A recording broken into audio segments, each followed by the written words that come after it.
દર વર્ષે ચોમાસાની અંદર સુરતની આની આ જ પરિસ્થિતિનું નિર્માણ થતું હોય છે। દર વર્ષે ખાડીપુર આવે છે, દર વર્ષે ખાડીપુરની અંદર કોઈને કોઈ વ્યક્તિ પોતાનો જીવ ગુમાવે છે, કોઈ પોતાના બાળકો ગુમાવે છે, કોઈ પોતાના પિતાને ગુમાવે છે। આ પરિસ્થિતિનું નિર્માણ દર વર્ષે થાય છે ને હરેક જગ્યા ઉપર પાણી ભરાવાના કારણે કેટલાય સુરતના લોકોના વાહનો ખરાબ થઈ જાય છે, કેટલા લોકોના ઘરમાં પાણી ઘૂસી જાય છે, જેમાં ઘર વખરીનું નુકસાન થાય છે, તો ઘણા લોકોની દુકાનોમાં પાણી ઘૂસી જાય છે, જેના કારણે માલ સામાનનું લાખો કરોડોનું નુકસાન થાય છે। દર વર્ષે આવી પરિસ્થિતિનું નિર્માણ થાય, દર વર્ષે ભાજપી શાસકો કુદરત ઉપર ઢોળી દેતા હોય કે આ વર્ષે વધારે વરસાદ આવ્યો એટલે આ થયું, આ વર્ષે વધારે વરસાદ આવ્યો એટલે આ થયું, આવનારા ચોમાસાની અંદર નહીં થાય।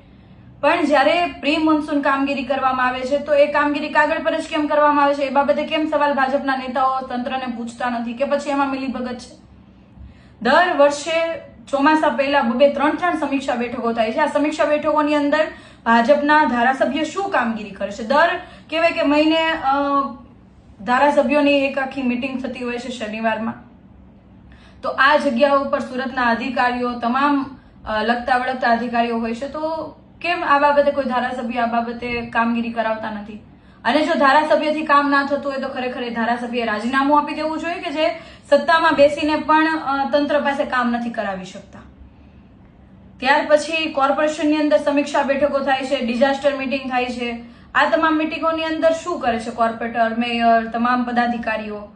દર વર્ષની આ પરિસ્થિતિ છે। એક વર્ષે થયું એવું નથી, એક વર્ષે થાય તો આપણે એક વખત સમજી શકીએ કે આ વખતે વધારે વરસાદ હતો એટલે થયું, પણ દર વર્ષે જો આની આ જ પરિસ્થિતિનું નિર્માણ થતું હોય તો ખરેખર શાસકોએ શરમ આવવી જોઈએ અને આ જ પાણીની અંદર ડૂબી મરવા જેવી પરિસ્થિતિ નિર્માણ થતી હોય ત્યારે ખરેખર એ લોકોએ ઘરે બેસી જવું જોઈએ।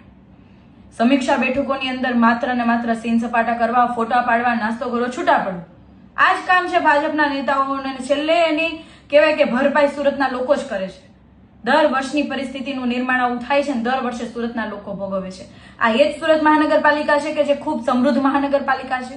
આ એ જ સુરત છે કે જેના લોકો ખૂબ મોટા પ્રમાણમાં ટેક્સ સરકારને ભરે છે। આ એ જ સુરત છે કે જેનું જીડીપી ખૂબ હાઈ છે અને સામે વળતર સ્વરૂપે સુરતના લોકોને શું મળે છે?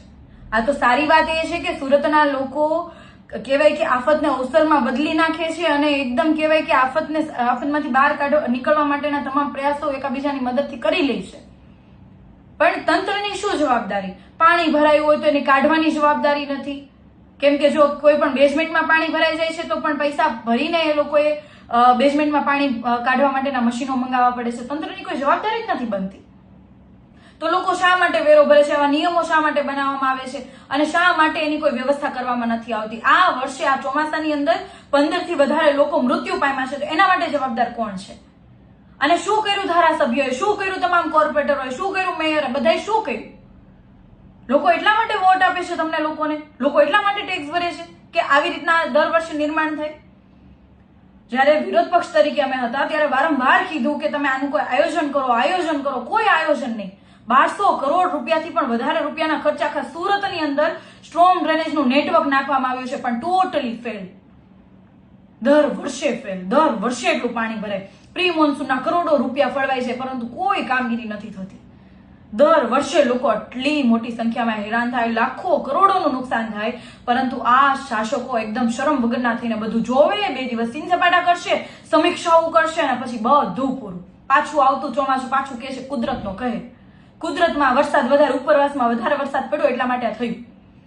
ખરેખર હું તો ભાજપના તમામ કાર્યકર્તાઓને કહેવા માંગુ છું, તમે તો હવે જરાક જાગો, તમે તો તમારા નેતાઓને પૂછો તમે શું કરો છો મીટિંગોની અંદર, સમીક્ષા બેઠકોની અંદર?